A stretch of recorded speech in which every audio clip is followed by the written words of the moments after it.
Alright, mwenna abeekumira ku mukutu guno gwa Unique Media atubaaniriza tubabuuzaako nti mwasuze mutya, mwasiibye mutya okusinziira ku time gy'olabirako video eno. Samike ge mannya gange era nga nkomyewo ku set n'omwami ye mumumanyi bamuyita Kasirye Alan.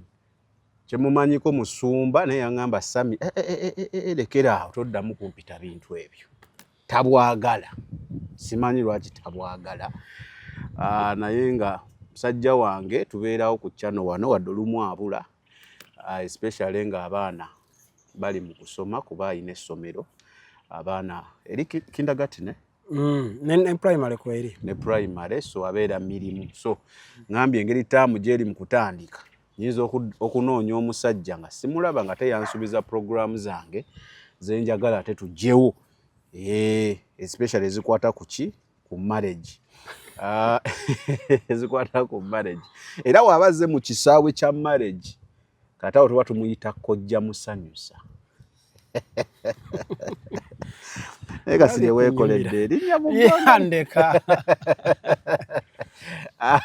bamuyita kojja musanyusa. Abantu basiima program eyaggwa eriwa gye twakoleyo obufumbo ne baŋŋamba ate kati musanyusa toliko kyekyo. Kate we twagenda kukola ku musumba waffe oli ow'ekivvulu ne bakakala ate omusajja waffe oyo mukomyengawo.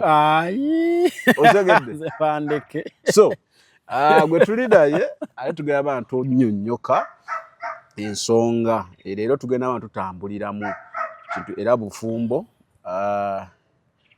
naye ng'omulamwa gwa ekisenge tugatunira kisenge leero. Ekisenge ky'omulokole kyandibadde kitya?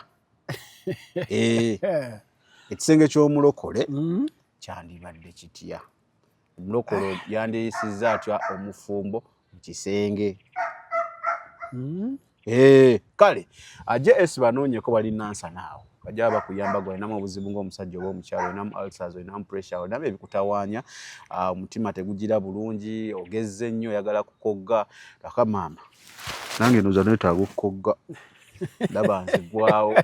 JS ngenda kukunoonyaako byonna ajja bakuyambako akkolako. Tajjanjaba bintu bikwatagana na mwoyo. Munoonyeko JS ajja kuba akuyambira ddala ku kintu kya ulcers ekyo. Musanyusa muleeta JS obeere nga ate omuyambako ku kintu kya ulcers ekyo. Then ekya Yoshtec ye muntu wa bya computer, olinamu ebikutawaanya, oyagala website for your business, oyagala app, oyagala ki byonna JS Yoshtec ojja kubeera nga ate omunoonyaako abeere nga akuyambira ddala.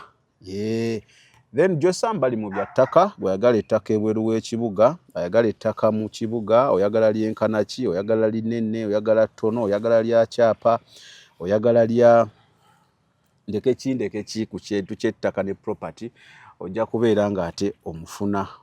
Banoonyeko bajja kubeera nga ate bakuyamba kweza ennamba. Nkiddamu bakubireko abantu abo ng'obawa business, tobabuuza bintu bya Unique Media. Kuba olwo bimanyi abakubi simanyi batandika babuuza bya Unique Media, tebabimanyi. Kale kojja musanyusa weeyanjule, ddamu obabuuzeeko. In fact weeyanjula kuba bakumanyi naye babuuzeeko. Mukama yeebazibwe, omulokozi Kristo. Twagala kwebaza Katonda nti olunaku lw'eggulu twayingidde omwaka omupya. Abatambulira mu Biblical kalenda. Biblical kalenda twayingidde omwaka omupya. Olunaku lw'eggulu bwe twayingidde yabadde Passover. Mwe gye mulindira 31 afe twayingidde eggulu. Ate muli mwaka ki? Tutandise omwaka gwa 586. Olwaleero abaana ba Isirayiri lwe basimbula okuva Misiri ne bavaayo. So kati Biblical kalenda etandika kubalira awo. Ffe we tuyingirira. So kya mwoyo nnyo kubanga ne ba satanic agent bagenda okuyingira ogwawe mu gwe 11.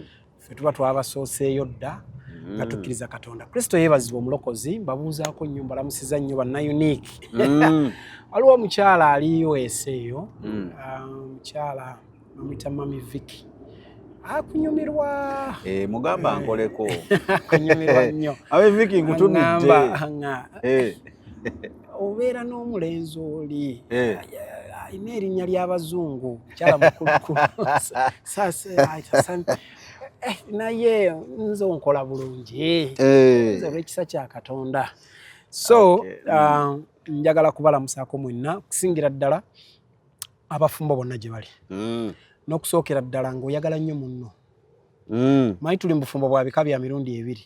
Mulimu aliwo ng'aliwo olwambeera talina waasula talina waabeera n'abeerawo n'afumba n'emyaka ne gigenda naye nga tayagala nga gwali naye.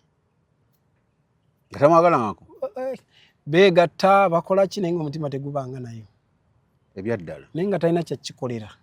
Abo nno bangi bali mu bufumbo bwe batyo. Kati ne tubaayo n'abafumbo ddala nga baagalana ng'oli ayagalira ddala munne nga n'oli ayagalira ddala munne bombi nga beeyagala nnyo ebyaddala. naye Kati ne tubaayo ate n'abafumbo bano ng'amazima gali nti Katonda ye yakunoonyeza gw'oli naye. Abalala twenoonyeza naye ng'oli Katonda ye yamukunoonyeza. Katonda asobola okunoonyeza omuntu n'amumpa nga simwagala. Kisobokera ddala kisobokera ddala. Nakuba ky'otayagala Kugambye era ogenda okutandikira ogambe nti n'ekiki kino olaba wetakudde Katonda kasita akuleetera omuntu ne bw'oba tolina feelings ze naye nga y'oyo mwana tuwaakulaba lwezitandika okumera. Era abo baagalanira ddala mufu n'obasanga nga takuba nkona munne luyi ne babeeramu emyaka 4.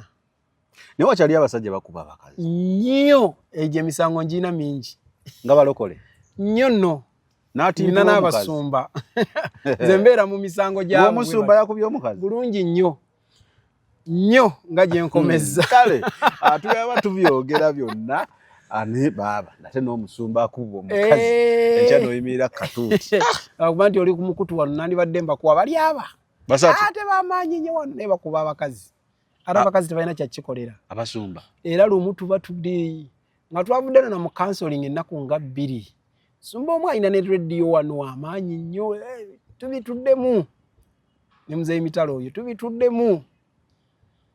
Kyala enkeera yali service alina okujja atekeko smile naye nga yamutimpudde ekyo balwanye badde mugundi tubadde mu misango naye omukyala we yayimirira okuwa obujulizi.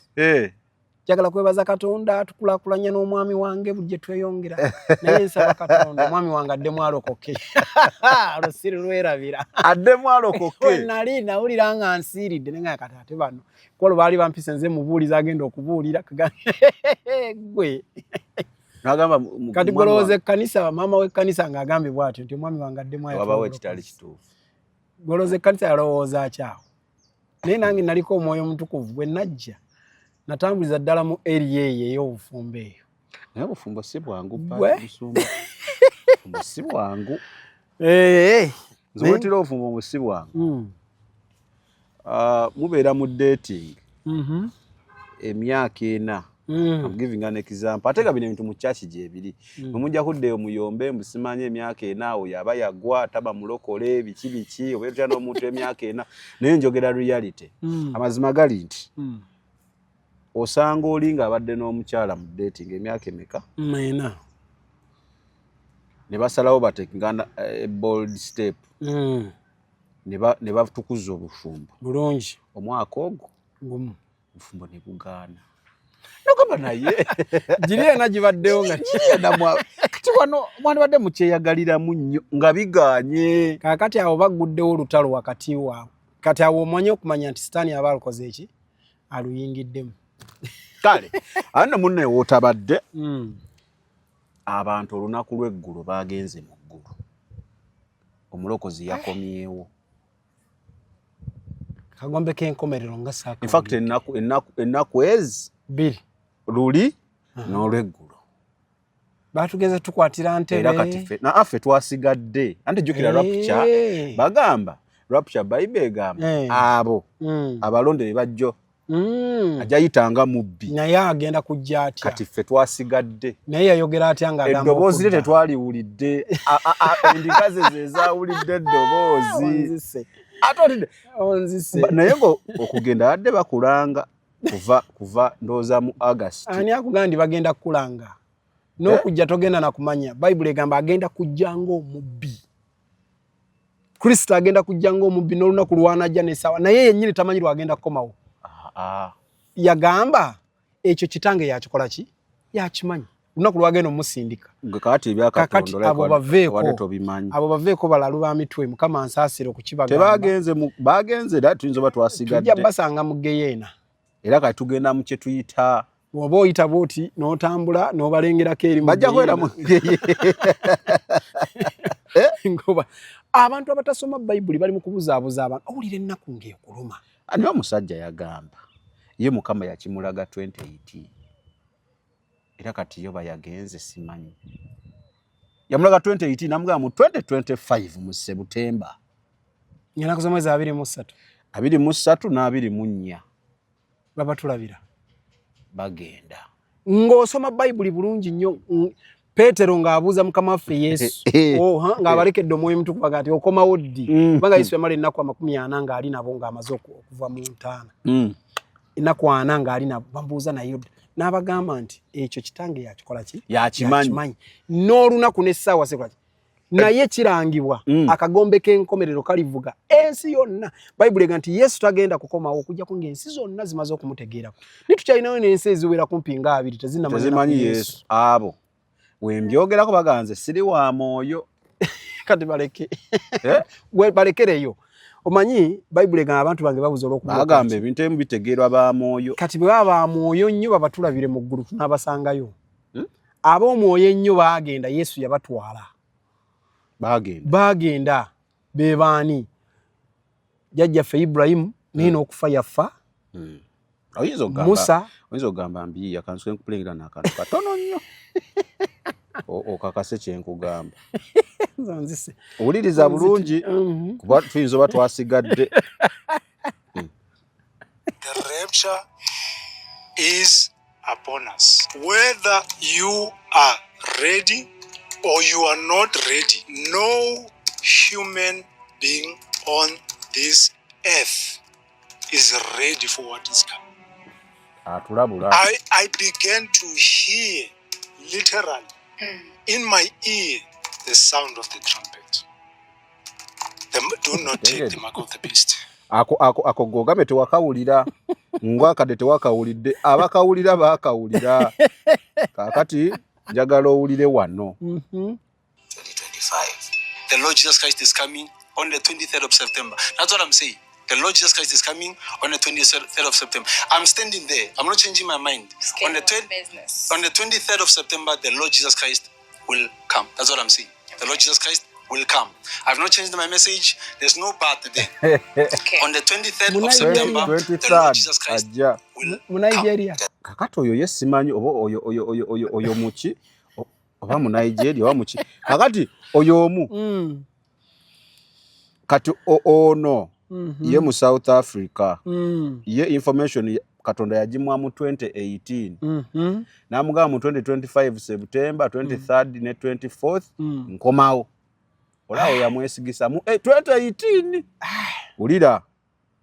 He says to me on the 23rd and the 24th of September 2025 I will come to take my church. Is it when we hear this thing? Okategedde. Abantu bayinza okugamba nini? Wano mu Uganda, ongambi wa South Africa, mpulidde ko lya mu Nigeria, omulachi, Mukama tumwebaza. Njagala kugamba, ojjukirako omwana omulenzi yayimiridde n'agamba mwenna abatafumbirwa. Obufumbo obwagaana, obwatabuka. Tugenda kusiba ennakwana. mu kibira ng'oli mu vesti yokka tojjira mu mpale naawe omukyala toteekamu kalenga naawe tojjira mu mpale teekako kishooti ojja kuvaawo ng'ofunye omwami n'omukyala kati be bano abatasoma Bayibuli tebatukooya kati baalabaani olwo baveeko kubanga buli abaana ba Katonda bakiika n'ab'omubi bakola ki? Bakiika. Bulungi nnyo. Kati okwolesebwa abantu bafuna okwolesebwa Sitaani ayogerera mu birooto. Ne Katonda ayogerera mu ki? Mu birooto. Kati okwawula we wali obuzibu. ani ayogedde eddoboozi lya Katonda olyawulo liwulira. Mbadde nsomesa nnyo abaweereze mabega eyo naddala ba intercessor nga mbagamba nti okyawulira eddoboozi lya Katonda. Bw'oba tokyawulira eddoboozi lya Katonda oli mu kabenje nnyo. Totidde emboyi zo batwalekeddwa. Pozi nga tosoma Bayibuli naye oba osoma Bayibuli gwerindako. Yesu Bayibuli agenda kujja olaba nga bolaba enjuba eyo bw'ogiraba waggulu. Ffenensi tujja mulabako. Anti abatuukirivu bajja mulaba. Anti wulira Bayibuli eri kiriya. Ayimirira awo waggulu awo tagenda kutuuka ku ttaka. Abatuukirivu nga bw'okyogeddeko magneti ejabasika kusikenge ekutwala gyakola ki gyakwagala ekyo bayita rapture. Abatasoma Bayibuli baveeko tebakukoya. Anyway, eyo njagadde yitirayo okugamba tuyinza oba twasigadde bbulaaza. Bw'oba osigadde onoolya emmere n'eba esigadde. Kale kakati njagala twogere ku bufumbo. Ebintu bye twagala okwogera gye njagala twogereko leero byebyo ebintu abalokole bye batayagala kwogerako. Gundi conversation zino zibatayagalira ddala muntu kumentioningako era nga wawulira oli nga azimentioninga abeefuula bannalooyo ne basserooyo bagamba kati ebyo byayogera bya mubiri ebyo byayogera lwaki ayogera ebigambo weebityo. Olina Bayibuli awo? Ku ssimu bikula Abakolisi ekisooka ssula ya musanvu. Naye nga kansomaleyo njagala tugenda kwogera ku kye tuyita ekisenge ky'omulokole kirina kuba kitya. Because mpulidde teachings nyingi tigwe omulokole obeera nga olina omwami wo si yakufuga. Katonda yakola ki? Yakufuga. Omukyala omwami wo bino toyina mukolera kino. Omusajja omukyala wo toyina mukolera kino. Oyina kukola kino. Kati njagala tusooke tutegeere amazima gegaliwa. Tutandikira awo. Era programu eno begenda onnyiiza ndowooza bansonyiwe. Weetonze mangu. Neetonze mangu begenda onnyiiza naye ate ogyetaaga gweobeera ng'oli mu tayimu efumbirwa oba ewasa oba gwe ali mu bufumbo ate gwe kolera nnyo. Tewali kye tugenda kubikkako. Wabaawo omwana mugjeewo ende maaso. Mukama yeebazibwe. Amen. So Sami obufumbo Katonda yabumanya era ye yabutandika. Obufumbo era butandikira mu lubereberye essula ey'okubiri. Eyo gyabutandikira ng'awo omusajja omuki omubeezi. Era teyaddamu kunoonya mukazi, teyaddamu kubumbabumba ddala. Omukazi n'omusajja abatonda buki bumu. Era bw'abatonda lumu n'akola bw'ati n'abagamba mugende muzaale mwale. Baalina bwereere nga tebakwatibwa na nsonyi. Fakiti ndowooza wano we tuba tutandikira gendera ddala lubereberye kye kigenda otuyamba. Eno program banaatuyamba ne bagituweera ddala ne bwe banaaba batuwadde.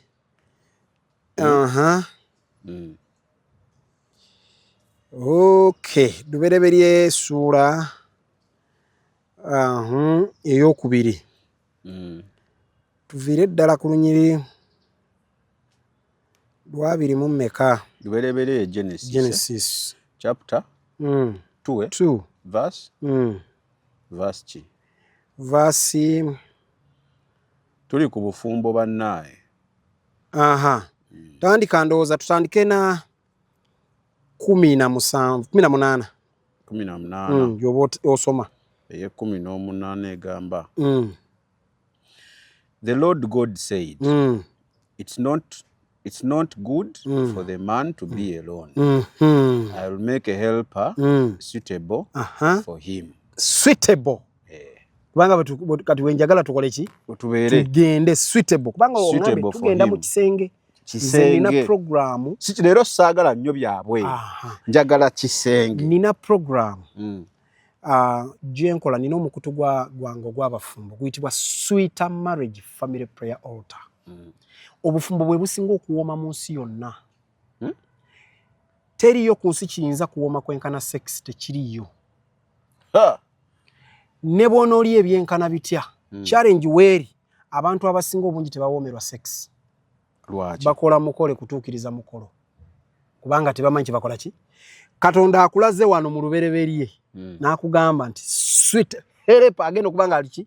Suitable eri omusajja oyo. Atya. Kirira wansi. Olyoka olabe olunyiriri lwakumeka. Awo wennyini weyongereyo bweyongezaawo. Neyongereyo 19. Kirira. Nsome 19. Now the Lord God had formed out of the ground all the wild animals and all the birds in the sky. He brought them to the man to see what he would name them. And whatever the man called each living creature, that was its name. Abiri. So the man gave names to all the livestock, the birds in the sky, and the wild animals. But for Adam, no suitable helper was found. Okiwulidde? Mu byonna yali talina kwebaka ku nsolo, talina kwebaka ku mbwa, talina kye yalaba byewalula nga temuli mu kimukola ki? Kirira wansi awo. 21. So the Lord God caused the man to fall into a deep sleep. And while he was sleeping, he took one of the man's ribs and then closed up the place with flesh. 22. Then the Lord God made a woman from the rib he had taken out of the man, and he brought her to the man. Omwami n'amukola atya? 23. The man said, this is now bone of my bones and flesh of my flesh. She shall be called woman, for she was taken out of man. 24. That is why a man leaves his father and mother and is united to his wife. United. Yegatte nani? And they become one flesh. Era mu nsi yonna bwe muba mukola sex bwe mu kirowoozo eki. Nga wesibye nnyo ku sex. Mukyala nanti gwe njagala okukkaatirizaako kubanga mu kyaki tebamwogerako. Tebagala mwogerako. Bamuyitako buyisi wali. Kati bw'aba wa sitaani bino bya sitaani byova okusoma naawe. Ate katonyigi. Kale tweyongereyo ngaziirize eddala lumu. Owulidde kye bitandikidde. Katonda ng'abikola ki? Mbiwulidde. Adamu bamutondera buli kimu. Buli kimu n'akiwa amannya. Naye n'alaba nga tewali kimusanyusizza, tewali kyasobola kukwatagana nakyo. Kati genda emisinde mu Bakolinso. Abakolinso kye ki? Ekisooka 1 Corinthians chapter 7. 1 Corinthians. Yes. Oviire ddala awo. 1 Corinthians chapter 7. Oviire ddala awo ku ssuula eyo yennyini esooka. Lunyiriri olusooka. Chapter 7. Verse 1. Verse 1. Tugende mpaka ku 5 ndowooza. Bagamba. Now for the matters you wrote about, it is good for a man not to have sexual relations with a woman. Chapter 2. But since sexual immorality is occurring, each man should have sexual relations with his own wife, and each woman with his own husband. Kati awo kyakibulirawo nnyo awo ekola ki? Ebulirawo nnyo. Tukkirire wansi. Chapter 3. The husband should fulfill his marital duty to his wife. Kankaddemu. Chapter 3.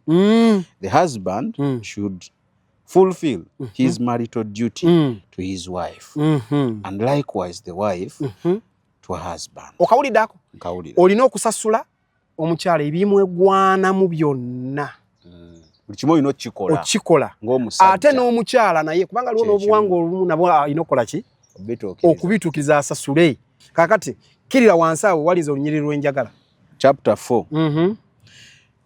The wife does not have authority over her own body, but yields it to her husband. In the same way, the husband does not have authority over his own body, but yields it to his wife.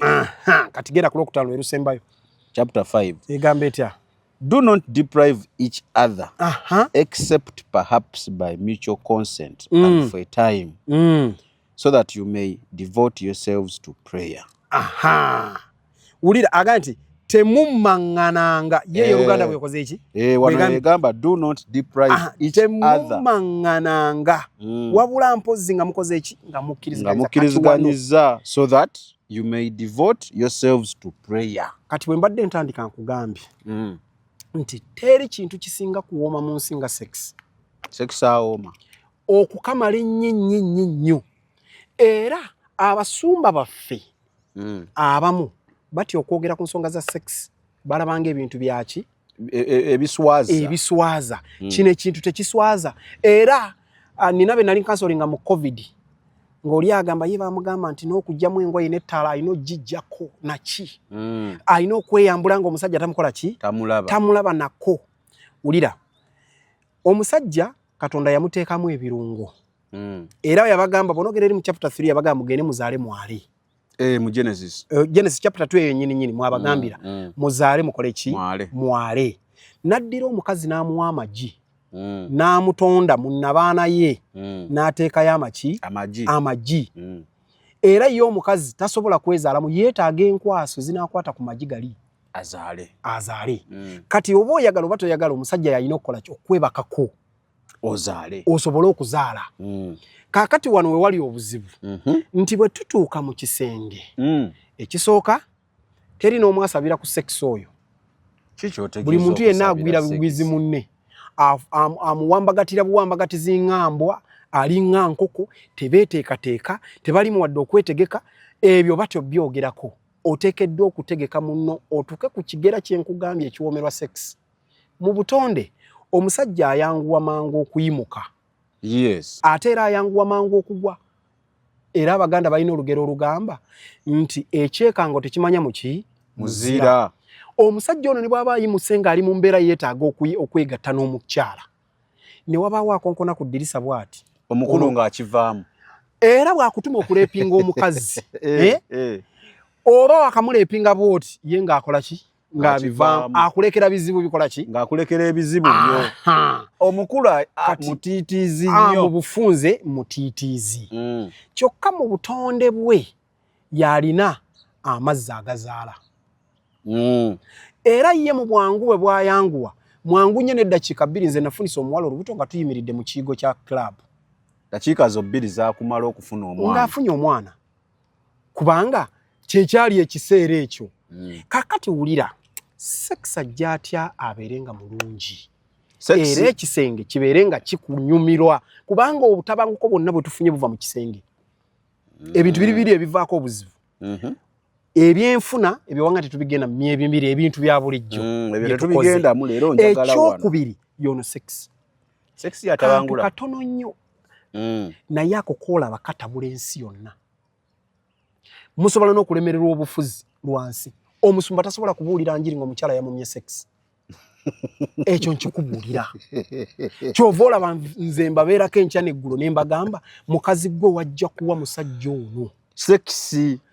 Ebirala byonna bigenda kusanga ye mmero jjajja ebirala supplements naye kino sex tomutwala by the way mu bufumbo sika by the way sex gwe mulamwa.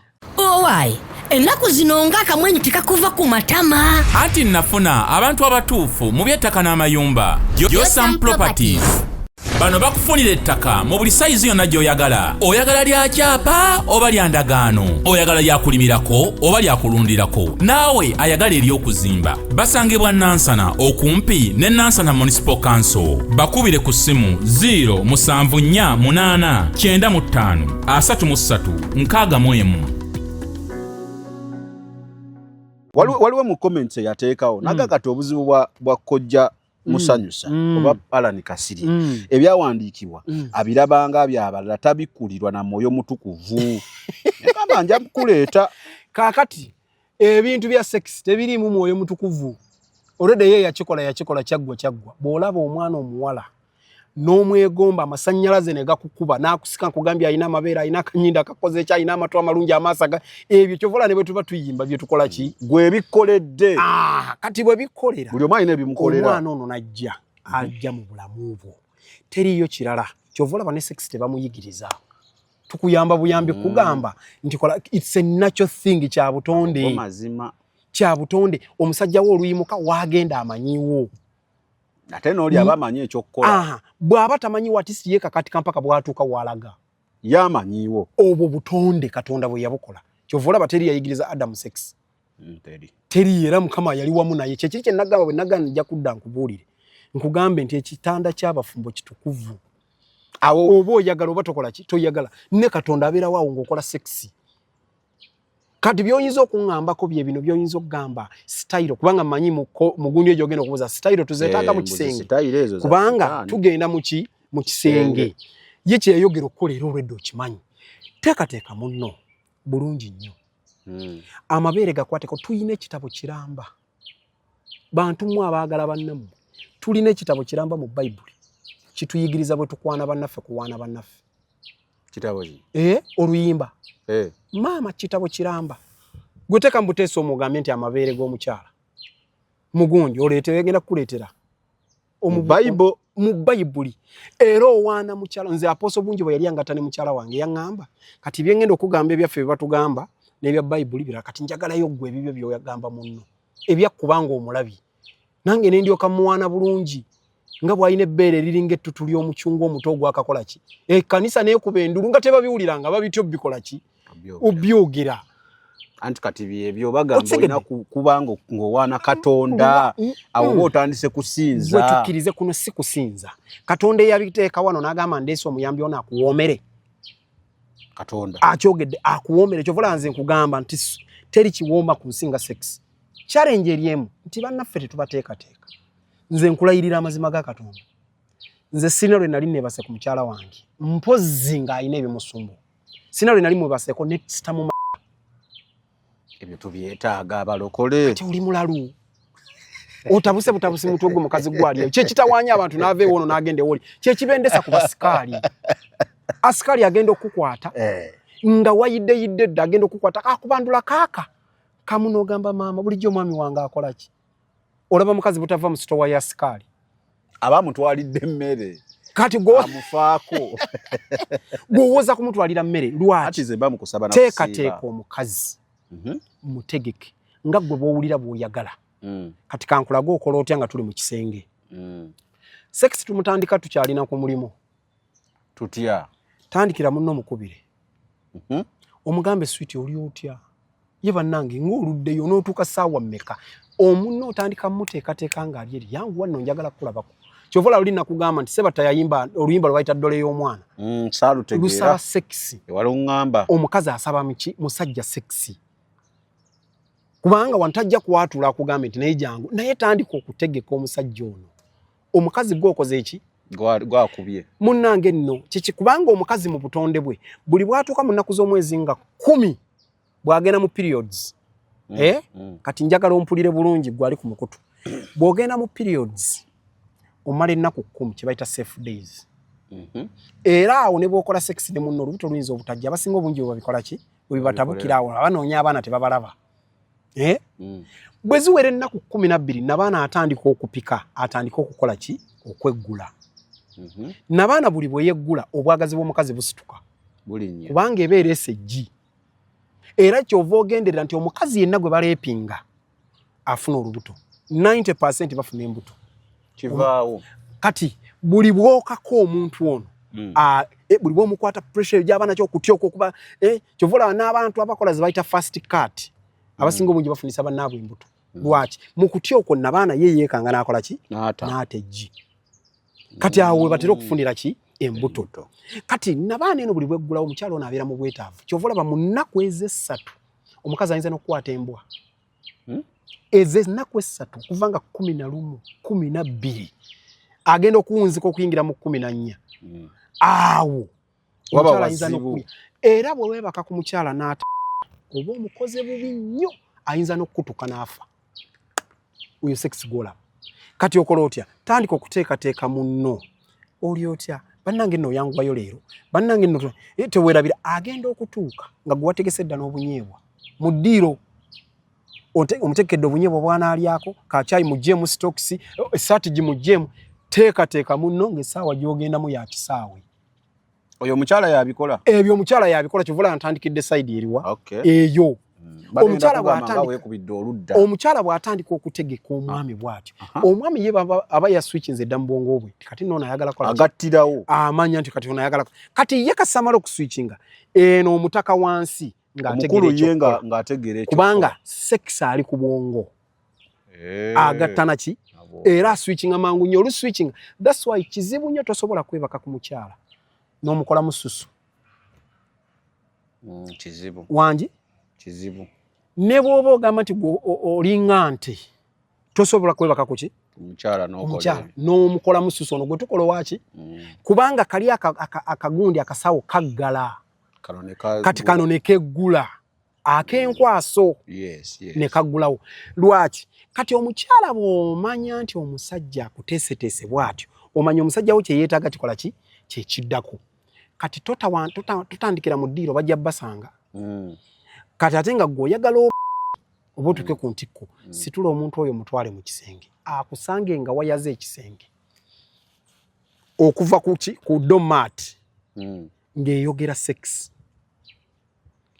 mulokole yakola ebyo njogera ku mulokole ekyo bwe kinaakulema bwe kinaakulema amakago gagenda kufa oli asigala egamba nti sina kyakikolera atuuse butuusa mukolo naye ng'ali mu kwenda ebbali ng'ali mu kwenda ebbali gwe ebyo by'oliko byowooza katonda ajja gakuma abaana babatutteko abasajja ng'ate bamalaaya be babatutte n'oleetera omusajja okukola ki tandika okutegeka ekisenge kituukeko yala sitayiro y'obuliri ng'omusajja tannaba kujjamu ngoye atunule butunuzi ku buliri amanye nti ono yadde yanneetegekedde amanye ekigenda okuddako naye akusanga ekisenge kiddugala kiringa bwe kyakoze eki bwe yakirese sina bwe yakirese bwokka nga kyeyongeddeko n'ebirala bwe wajjeemu kanika wasudde wali bwe wajjeemu peti wasudde wali oba bayika ennaku zino ze mwambala wasuddewo okola ki obupale buno buli bweyagala buli bw'otuuka mu kiyigo ojjula kudduka buddusi misinde kyokka eri bumalaaya bwo bwetegeka bwo bwekolako kati obwana obwo weewubudde oli mu mwoyo wayambadde ekigoye okuva bwe wagenze okulima kyakusanzeemu oyingira mu kisenge n'alyoka alaba nga dayimoni yeyingidde mu kisenge gwenna bikuluka munno musabulira akantu kakome waggulu bw'ati akutulekaga nti mukama weebale anti batugamba obwo bwa sitaani oli mulalu kati bo yabagamba babere na bwerere yabasanga bali na bwerere nga tabalina kibyambadde in fact sitaani wabiyingiriramu kwe kutandika okwebikkanako kati bobo yagala nkugira ebyawandika bagenda mu lubereberye essula ya 3 ojja kukakasa nti bwe bamala okwonoona batandika okwebikako n'obwerere bwabwe ne bwonooneka ogambye lubereberye ki Genesis chapter 3 Genesis chapter 3 Adamu kasa Eva bamala okulya ekibala ne boonoona ne bategera n'okutegera nti kati bali bukunya era ne basalawo okwebikako ekyo kituufu naye nga wali olina munno mweyambulira alaba amabeere bwe gakula bwe gati Genesis njala soka somayo yes sagala bintu bya palapase Genesis chapter 3 eyo kusatu awo chapter 3 verse 2 ogera ku 3 ujja kusoma speed ya Now the serpent was more crafty than any of the wild animals. Kirira wansi genda kulwokuna tulabe kulwokuna lugamba lutya You will not certainly die. The serpent said to the woman. Kirira wansi njagala eringa bamazi katonda ze genda ndozo bakulwa mukaaga 8 The man and his wife heard the sound of the Lord God. Genda Okay. Genesis 3:8 The man and his wife heard the sound of the Lord God as he was walking in the garden in the cool of the day. And they hid from the Lord God among the trees of the garden. Chapter 9 But the Lord God called the man, Where are you? Chapter 10 He answered, I heard you in the garden and I was afraid because I was naked. So I hid. 11 agamba and he said, Who told you that you were naked? Have you eaten from the tree that I commanded you not to eat from? The man said, omukyala gwe wakola ki on 12 the man said, the woman you put here with me, she gave me some fruit from the tree. I ate it. Kirira wansi owulire nkugalage nti okwambala n'engoye ebyo byoyogerako bya sitaani ate. 13. Then the Lord God said to the woman, what is this you have done? The woman said, the serpent deceived me and I ate. 14. So the Lord God said to the serpent, because you have done this, cast you above all livestock and all wild animals. You will crawl on your belly and you will eat dust all the days of your life. Wekomere naawe. Sitaani kasaba walabye nti bali bwerere era ne batema n'ebikola ne beebikka. Bino bye mwebikka bikka nti muti yamuswala kati oyo ye sitaani yennyini. Kubanga olowooza bya sitaani kyovula abantu sex bamufudde owa sitaani kubanga batyo mukola ki? That's why abasumba tebamwogerako. Bwe bamwogerako bamuyita buyisi ki? Bali. Biri awo biri mu Bayibuli. Tobijje mu Bayibuli. Bijje mu Bible. Kubanga oliyo ayinza okuga nti ndowooza baze gundi basoma no. Bijje mu Bible naawe osobola bisoma. So ebyo bye mwambala engoye zammwe bya sitaani ate. So munno obeera naye oyina weyambule. Alaba ogubutogo gye gukoma. Waliwo recording gye nawulira ng'oli agamba yali abuulira era ng'agamba nti abakyala n'okwebaka obwereere ogwo musango kakati balaluba mitwe kubanga awo yakati afuuse musiraamu kubanga abasiraamu be balina etteeka lyabwe eryo naye era bagamba nti bw'otuuka eka nga weeyambulira omuki omwami wo bakirina yagala teweebakanga olina nakwebaka ng'oli bwereere. Ffe Abaganda tulina n'olugero olugamba nti okuzannya n'akwagala kuzannya n'ali mu peti.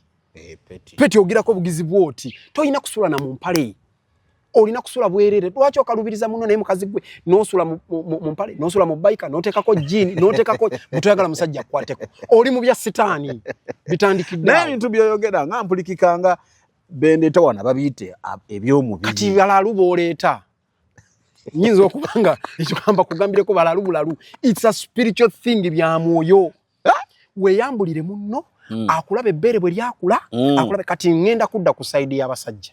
Abasajja bw'amala okulabako bw'ati atandika okubuguma. Omusajja agenda nakyala. Era olumala okulabako bw'ati aba ayagala obwongo bwe bumugamba ekintu eki webake ku muntu oyo.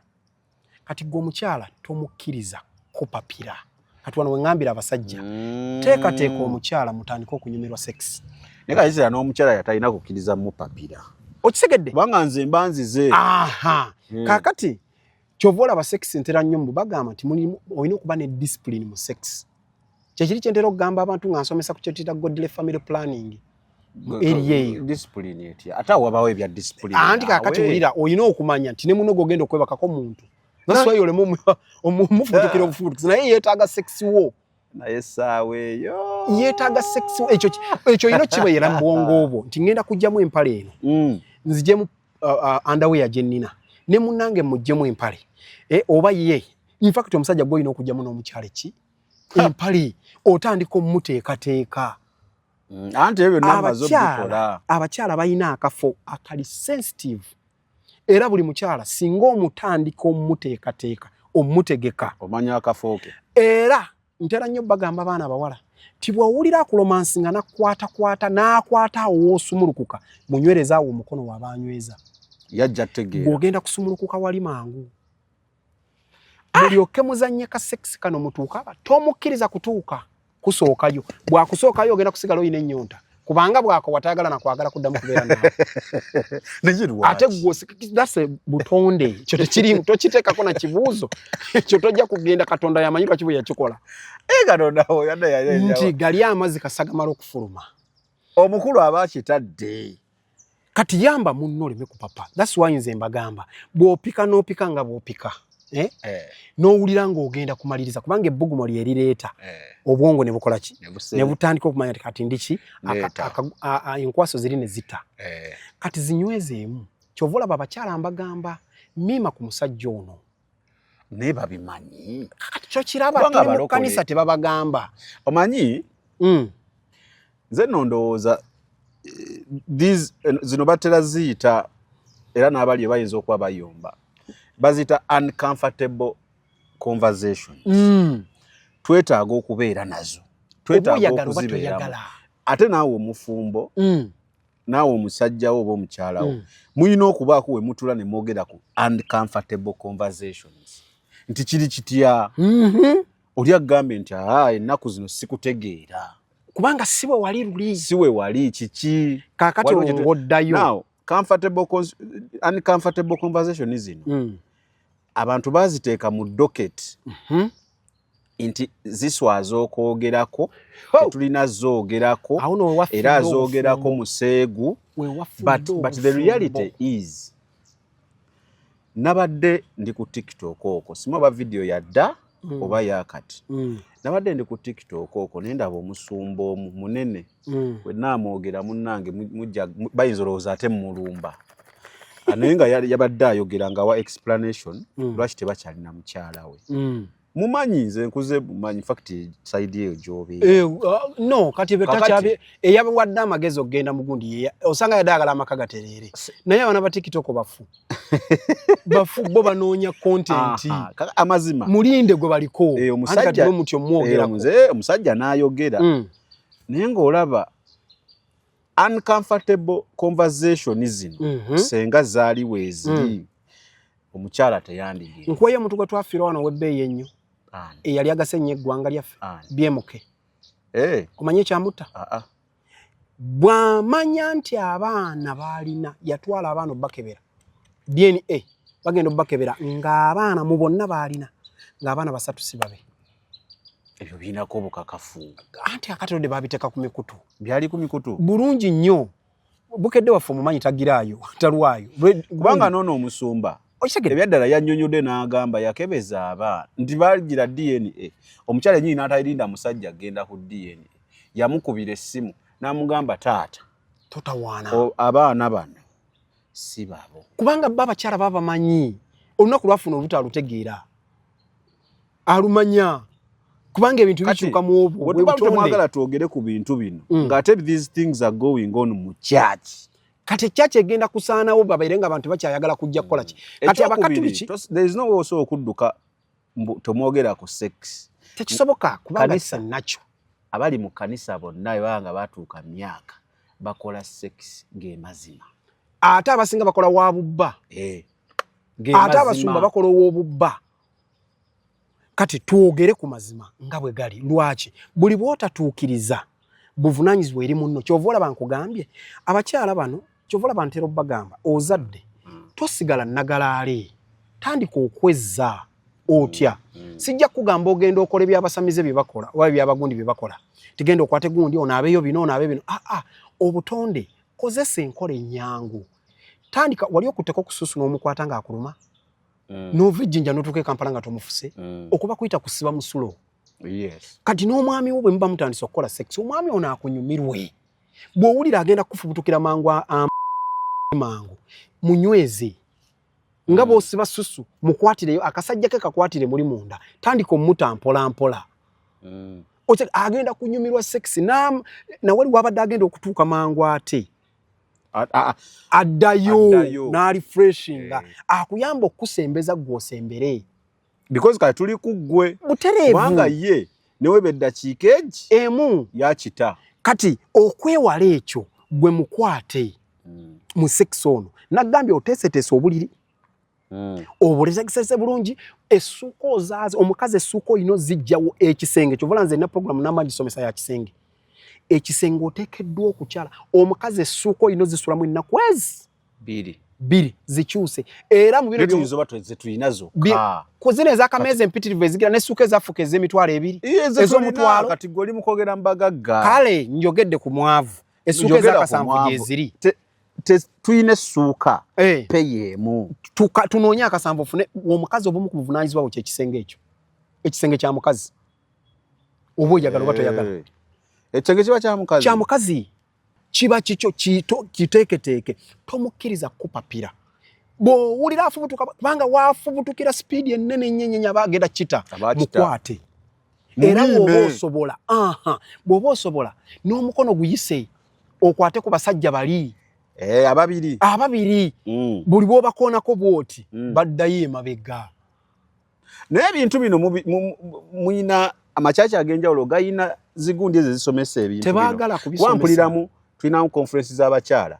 bayogera ku bintu bino ez'abasajja oba boogera ku byakunoonya mukama byokka. Ffe tulina kye tulita twayinanga nabeeranga mu Abigail eya Sala Bunju nga bye tusomesa abakyala nga bakafulu nnyo naye nga abasajja tebakola ki kubanga bayita abasajja tebajja tuba bize kati gye mukoma okubeera bize ku mirimu kati kyovola batubangula omukyala kyovola kati essaawa eno ndikugwa omwana omuwala ali eyo obufumbo bwakuddukako bukutabuseeko ebintu bikoze eki biganye Tereza ekisenge sex bw'obadde omukola waliwo ekikyamu tereezaamu kati ogudde weebase naye tosobola naggabirako munno ku byalo by'ekyalo kyewammwe osirisa olinga ng'omugogo bagamba ebyo byagundi ndowooza owulidde obiwulidde babisomesa ebyo nkugambye kyovolaba vane ku kyogamba nti kiri nakyo kiri olwedde olw'obu kiri kye twagaye kiri suitable olw'obuwoomi buli automatically bulina okutwala mu bigambo by'ogenda okwogera sigambye nti genda owemmulireyo nti olinga amagundi simanyi olinga ebyo byebijja obujja kuba owemulamu naye tobanga kiti tereevu otegedde kyenjogera tobanga mugogo togwawo mugwi totutama otegedde nze nno mu bafumbe wange ne ku kyaki ewaffe tubeera ne lituti z'abafumbo naye ffe bwe tugenda mbagamba kimu genda weemale eggoga ne munno kemuzzeeko nga tewaliwo baana kemuzze kubanga n'abaana bitundu nnyo ku ki bali abantu boyogeddeko abo obwavu kolako mu sekisi ng'oli ne munno mu kiyigo kolako ku sekisi bwakayimiridde omuwulire abamu tebamumanyi na mumanya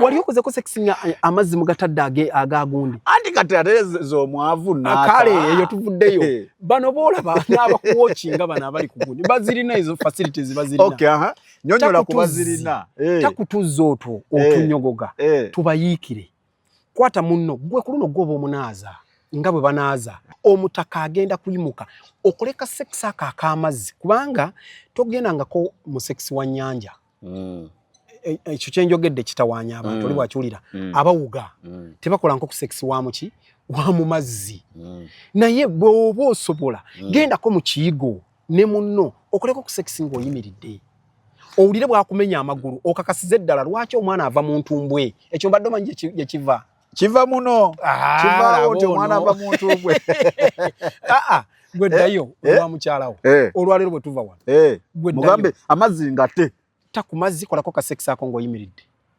omukyala agenda kwewuunya akubuuza ova era omugamba nva wakojja Alan gwe mugambe wakojja musajja bulungi nnyo angambye tukole kino okole ekyo ogenda nakuwulira gwe kennyini amagulu wano wojja okujja ng'amagulu gantembye bulijjo omwana afubutuka eno yensonga lwaki yeesika n'aba wakinywa era awo wava ogamba nti omwana aba wa musajja si wa mukazi kati byonna tebabimanyi era ngenda vumibwa bano nga naleese obuseegu ku channel nedda ssebo si buseegu that's a reality naye tulina okwogera ku bintu bino nga weebiri ge mazima kubanga nze nnyina ekizampo z'abasumba etwandiise nti bamanyi ebintu bino z'abasumba aba omu owe bamukwata na wa chapati tetumumanyi ffenna n'afuna omulala naye ogenda olabange maybe ebyaleeta obuzibu omukyala agamba omusajja ebiseera yabeeranga akola ku supa ng'abeera ne program ku supa mbunga ku supa tavaayo eva balowooza kukola supa abeera akola ku mulimu kati ako kennyini ng'amusuulira omanyi nti omukazi awomerwa nnyo kasekisi k'okumakya omukulu yali agendanga kubuulira njiri buli kumakya genda mu maaso saa 10:10 ali ku supa nze nja kubuulira kakati oyo omukulu mulinde omusumba era naye ebyavuddemu tubiraba ekitegeera paka omukyala yatuuse yagamba okutuuka okwawukana n'omukyala kutuuka kumpa kya butwa balina omukebera kitegeeza omuntu watuukira okufuna amaanyi agakuwa obutwa aba ayagala oveewo owaayi ennaku zino ng'akamwenyu tekakuva ku matama anti nafuna abantu abatuufu mu by'ettaka n'amayumba Gyosam Properties bano bakufunira ettaka mu buli sayizi yonna gy'oyagala oyagala lya kyapa oba lya ndagaano oyagala lyakulimirako oba lyakulundirako naawe ayagala ery'okuzimba basangibwa Nansana okumpi ne Nansana Municipal Council bakubire ku ssimu 0748953 63 So obadde okyanyonyola kagundi k'okumakya bulungi nnyo nze kankubuulire omukyala muyamba atuuke ate lwana nnyo mutuukire kumu buli bwe mutuukira okumu oli ayinza n'okulaluka omutwe ku lw'obuwoomi bw'aba atuuseeko kati tuyambe abakyala bano kubanga mu butonde bwabwe balwawo kyova olaba bw'olaba nga obwongo bwe buganye ali mu kulowooza bino muyimbireko mu kutu gwe gendako ka sexi ng'okakola genda mu kutu kwe tandika omulaga nti oli owoomerwa nnyo ye omuwoomerwa nnyo agenda kusumulukuka bw'oba okola sexi oyo kwatako munno mu kiwato muno mu zino ze bayita embalakaso munyige muno ezo zinyige wano okalaba kana akagatta obukyala bwe buli awo zinyigaawo ajja nakwagala okusituka nga sepulingi olwo sawa nga mmeka ani kati ekizibu kye balina abantu bo babagamba mu sexi wa ddakiika 2 nga bikyo newa muno obudde kyovola nze bwe nkugamba tugenda n'abafumbo mu retreat mbabuulira ne mbagamba va wano kolako kyobadde tokola kitali kya bulijjo munono kubanga gy'anaatambulira tomanya bajja bimukola ajja kugenda asanga omuntu alabe nti alinga eyatomera ewuwo nga takyakuwa kyeweetaaga ng'oli ku kimu kasita amakanza agali okitegedde second abantu mumanye okwebaka kimu mumanyidde kimu kwebaka webase ku munno ku muki anti ku lubuto mugita missionary eki otuuse kati kuki mwezo za sitaani otuuse ku kya style sikugambye nti ogenda okoleka sex ng'oyimiridde kati sitaani yayingirawo ddi awo n'akugandika kati kola sex ng'oli booti munno yeebase atunudde eri akukubya akabina kali eno omusajja ayimuse lwaki temukiggalira awo ne kiggwa ekyo nno kibuuzo n'okiggalira awo ekyo ne kikola ki ne kiggwa awo sitaani aliwa mundageeko mwebase muli mugundi mwembi okitegedde munno mukole ki kale kwata ku kugulu okwo okuwanikeko mu bbanga waliwo abatali fiiti kati anaabeera atya fiiti mufuule fiiti gwe kennyini ng'oba ojja mumenya bumenya okitegedde lwaki kubanga ebintu biri bibiri abakyala bano mu butonde bwabwe abamu bawanvu nnyo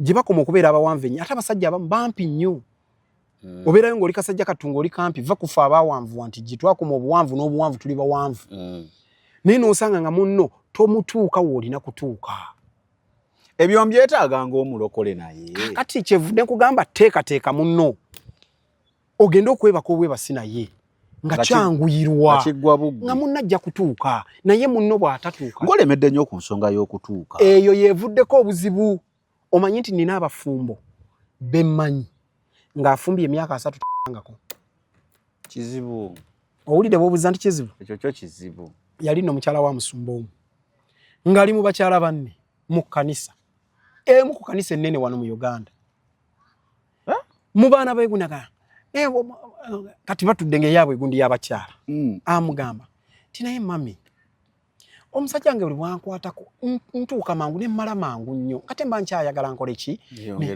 n'abuuza kyeki maama w'ekkanisa naye ng'afumbye emyaka 23 agenda mu 25 ye yazze obuulirira taata wa mwoyo nnyo ye bw'ajja agattawo obugasi be bana bajjako n'ettaala n'agijjako tayagala kulaba ku bwerere bwa mukazi omukazi olina kubanga oli muyonjo kwata kasheva ennaku zino gye bulina obwesatu weekolokote enkwawa zibeere nga ziri bwe ziti kolokota obukyala bwo bubeere nga tekuliko wadde akooya bwe kati munaabeere kiki clean naawe omusajja agasajja ge gakyafu naawe omusajja weekolokote bw'olaba omusajja takolokota gwe omukyala wo mukolokote mubeere nga mukola ki oleme kuddamu kubeera nsonyi na munno kubanga ebifo ebimeramu zenkwawa ne private parts n'ebirevufu abasajja betukola ki kyovolaba tubisala obisalidde enkwawa zino zetaga nze kizibu nnyo okunsanga nga bye mbibasomesa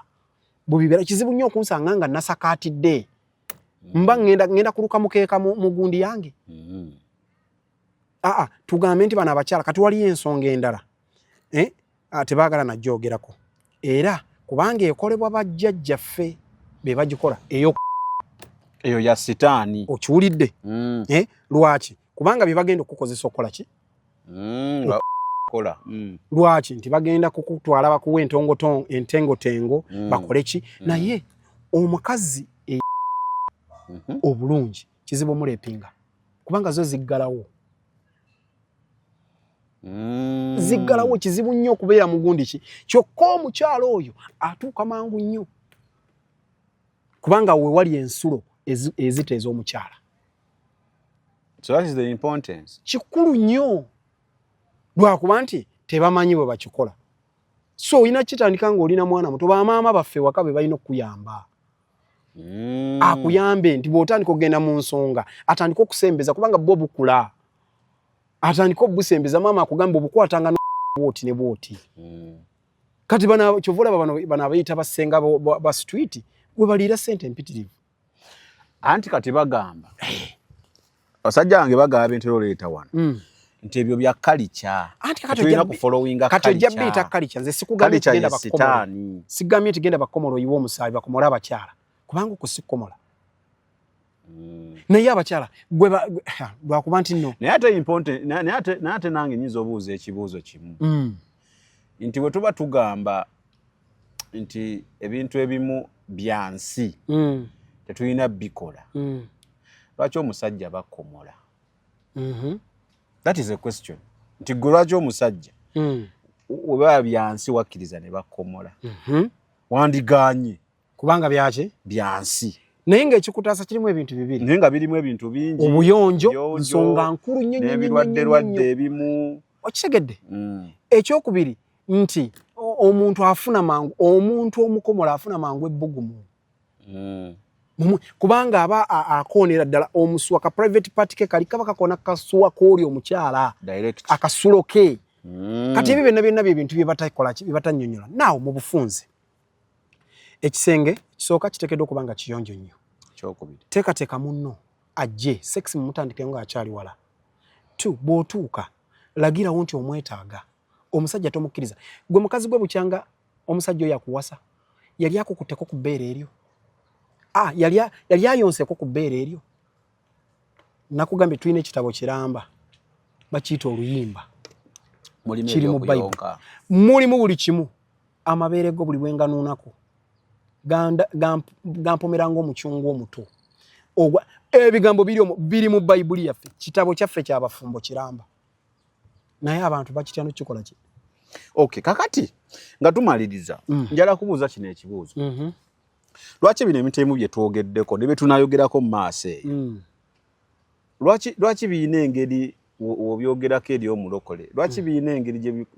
gyakulabanga gwe akyali mu byensi kizibu kyava ku bajjajjaffe abatandika enjiri ey'obulokozi wano bakulaga nti ogenda mu ggulu enkya bw'olokoka ku makya ogenda mu ggulu era baali batukuvu nnyo nga bw'olokoka kati enkeera ogenda mu ggulu kati ne babuusa eby'omuntu owa bulijjo y'oyitamu ebyensi gye tulimu kati ogiyise ensi naye ebyo gwe kati ne bakutwala mu mwoyo n'osukka osomye ekyawandikibwa ekyo nga kyogera kigamba nti omusajja taafugenga mubiri gwe toguyinako control omukyala yagulinako control yakka yakisobola kyova olaba ntera nnyo bagamba abaana mu kibuga nti yamba omusajja ntera nnyo bagamba abafumbo yamba omusajja wo bwaddayo muwe lwaki gyayitidde alabye ow'ebisambi alabye ow'ebbeere bali pampinga neribooga mu bbanga bwe bateekako n'obununkani bumasamasa abadde akyali onalaba wa kundisho ennaku zino twajjiddwa abaana amabeere gali bweru ate nno mabeere abaana bambala bwereere kundisho kati omusajja aba ku bunkenke aba akyali bulijjo edda yonna aba akyali awo wakabina oli n'amuyisako akabina nga kayika buyisibwa temuli mpale kati ekyo kyekireetedde abasajja okugenda okugula bamalaaya lwaki bwatuukawaddeeka gwe wakooye bw'otandika mugamba nti nakoze bwe nti fisa sex takooya kyovola nze ntera obbagamba ne bw'oba owaata emmere omwami najja n'akubagulawo genda bugenzi emmere n'ogiddako luvannyuma ne tunabeerako ekyo paka kati omutaase kubanga ogenda kumutaasa obutagenda kwenda lwaki kyeyandibadde agenda akifunye Yes. Bwono kimumma wano. N'otandika kifune walala. okicreating agenda kicreating. Kyekyo ky'osanze mu basumba. Kati mu nsonga eyo kola kituufu ky'oteekeddwa okukola. Kitya sanyusa munno era temummaŋŋana. Okujjako nga abakyala bwe balina omuze, abakyala mwena kino mukirekeraawo. Mwina omuze n'oyingira mu kisiibo. Wiiki emu oba wakavaamu Mukama ngambye ennaku 3. Oli mu kusindika omusajja oba wakavaamu 3 bannange emutundu batugaye tugenda kusiibaana. N'oyingira anaga emutundu oba wakazivaamu anazza emutundu. Nagamba weetaagayo wiiki. Oba okyali musumba n'alangirira okusiba ennaku 23 mu kyaki. Kati omusajja oba omulese kuki? Ajja guma yafumbirwa prayer word. Obadde ki? Yo obutonde bumugamba njagala sex. Okay. Bakakati obinyigiramu n'onyigira nze n'oyagala kumpisaamu ate. Kati nze nkuwa bintu byenda balansinge. Kati nze kankuwa example. Nina okusaba kwe ŋŋendamu kuwanvu n'okusiiba. Naye twatudde ne mukyala wange. Ne tubiteesaako. N'angamba ssebo osaaga. Wano tujja kukola ki? Tekijja kubaawo. Omanyi nti Katonda alinnye ku sayidi y'abakyala abo. Tugenze ku bakyala abo. Yagamba atya kusaala. Kola mugundi wo kyakoze eki? Kyagamba. Kubanga munno bwe mba temukkiriziganyizza. Ne gy'olaga teri mirembe. Togenda kufuna mirembe. Oyagala oba toyagala. Ago ge mazima. Nze nange namaliriza nga tulina okukkaanya ne kale. Kansibengayo ennaku 3 mu wiiki mu mwezi. Nsibengamu ennaku mmeka? 3. Male ebbanga lyange ddene kubanga okusiba kwaffe kulungi tekulinga kwagundi sobola okutegeka. Bw'okwogerako eri Pawulo kwayogerako naki? Sobola okutegeka kusiba ki? Nenga kale olwokuba kunene nnyo kwa myaka mingiko. Sinzira ku kye tugenda okusabira n'okusiba ne ttiimu yange. Kale kansibengayo mu mwezi ennaku mmeka? 3. Mmanye nti za kusiba n'endala mu zinajjira omwo. Eziri gundi. Lwaki? Kubanga twateeseza ne tutakikkaanyaako. Kubanga naye mutonde ate asirika. Ate kyekiri ku bakyala abasinga bambi ye ne waaba alumwa asirika. Fenno twekaakabiza ne twogera. Kaakati nno lwana kugambi alina olunaku lwayagala sex ng'agenda mu periods. Baagala sex mu mwezi baagala sex emirundi egi. Egi? Ebiri. Ng'agenda okugenda mu mwezi mu periods. Ennaku ez'essatu ezo ng'ejjiri genda kusuulibwa. Babyagala. Awo. Ne bw'okuba bukobe awo era abakazi basinga okwendera. Era abaana babafuna ebbali awowulira bakebera ku dini nga si baabo. Kubanga baba bakoze eki? 2. Ne bw'abanga amaliriza. Ng'amaliriza gundi. Bulungi nnyo periods ng'azimaliriza ennaku ezo ng'agenda okuddayo. Ezo zibatabulira mu mwezi. Osobola okutayiza okufuna olubuto wa mirundi egi? Ebiri. Ezo kase ennaku ozimanyi. Osobola okuzaala abaana bwe weetaaga. Kubanga obutonde bwe butyo bwe buli. Naawe mu bufunze tomma munno muwe. Longoosa ekisenge kyo kibeere kirungi. Yambala bw'apetayiza ng'oli mu kisenge. Obusikiriza bigundi mu bijekeraawe ebigoye ebiwanvu. Okitegedde? Mutama. Naye mukazi gwe n'obeera n'akaleega nga konna kaliko n'ebikwanso. Okeesibyoka. Sula eri akaleega ebbeere olireke lireebeete nga bwe likola ki? Bwe lyagala. Kalibeere nga lireebeete omusajja oli muteeka mu mbeera. Okitegedde? Ekisembayo. Tuleme kubeera ba mwoyo nnyo. Kubanga Kristo yatutonda eyatuteeka ku nsi yakimanya nti omuntu ono ajja kwetaaga ki? Kyova olaba baali babuuza Pawulo yabagamba nti muyinza okubeera nga nze. Kyova olaba abakatoliki kye beesibako. Naye baba bagaaya abasisito kamala. Naye ekyani Pawulo tukireke teri akisobola. Okitegedde? Ekyo kyo mbabuulira. Newe mwefuula muli batukuvu nnyo ekya Pawulo ye yakikola yekka tewali. Ate era newe yakikolera yekka. Nze nkubuulira. Omwe yali amuguddeko. Ale nga tomanyi na kumanya biki bwe byali bikola ki? Bitambula. N'ensi gye tulimu kati. Muganda ng'okujjako ng'oyogera oli mu kwonoona ate nakwono bintu birala by'oli mu kukola. Teri asobola kya Pawulo. N'ekisembayo. Mutaasa abasajja bammwe. Abaana bali mu kibuga babeetegekedde. Abaana bali mu kyalo babeetegekedde. Abaana bambala bwe. Nina gwe mpiseeko nga nzija ku makya. N'onuuka ensingo. Ndi musajja nze nkubuulira. Ng'alina akabina oba bakayiyeemu biki? Atambula konna kayika ayambadde olugoye luyika bwe kakati ng'obutonde. Kimpaliriza okukyuka ndabe face. kubanga mbadde mutunula mabega kuki kabina kagenda kayika bwe ayambadde akantu akagoye kalinga kagenda kagira kabina bukasuka ali musepulingi kati chimpaliriza nchuke ngenzo okutuka aline bero bali taddemu ligenda ligwe kakati ngekizibu nga face yetakola ki tegatta nengamba kati saasira bosa nkati nze nina ngengena nene taasiza kubanga nina akola ki oweka naye ntunulidde omwana kumacha kubanga sawa zibaddemu eyo kumacha agenda ku mulimo okukola kati nengamba kansaasidde gyagenda okukola babulaza nze nkugaye ndi musajja ate sijja kugamba nti kubanga bobeera omusumba tolooza nti oli mu ggulu ate omusumba ntunulidde omwana omuwala emabega eriiso nga teryagala kukola ki ninga kino kikikyo nekimpaliriza nti ntambule ennyo muyise ngende mu maaso ndabe bwakola ki kati njogera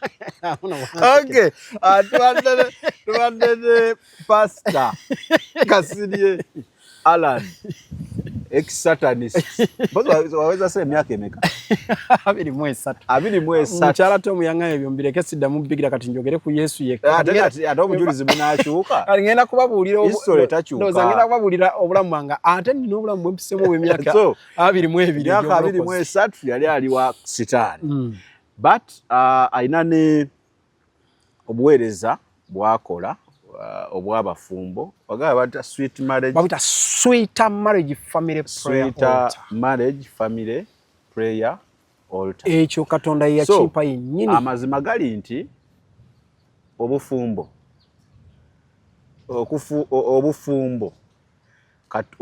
era obeera okola mirimu gya Katonda era bw'obanga oli eyo nga ekissa obufumbo omutya kwogera ku nsonga ezo mpita n'omwami so nja kujja twogera amazima gali nti obufumbo by the way nsonyiwa ne mu kkanisa mumpite in fact ekkanisa kati ezimpise nga njogera ku nsonga zino zitandise okuyambibwa mu bufumbo bwawe omukazi n'abeera ng'omukazi tolina n'akadomola k'onaabisa ng'oli mukyafu singa balina shawa abamu balina shawa egenda neno wansi omukazi ngetteeko n'okola enjala nga mpanvu bwe tosobola na westategeera tosobola na kunaba muntereze mukikola mutya enjala nga mpanvu zikomera omukyala ngenda ogenda ote mu toilet nota naaba so ensonga zino goyinzo zinyigiramu bwali eyo alabye ow'omwoyo ennyo akolerera eggulu naye wotabikola obufumbo tolina. In fact ebintu bino byenjogerako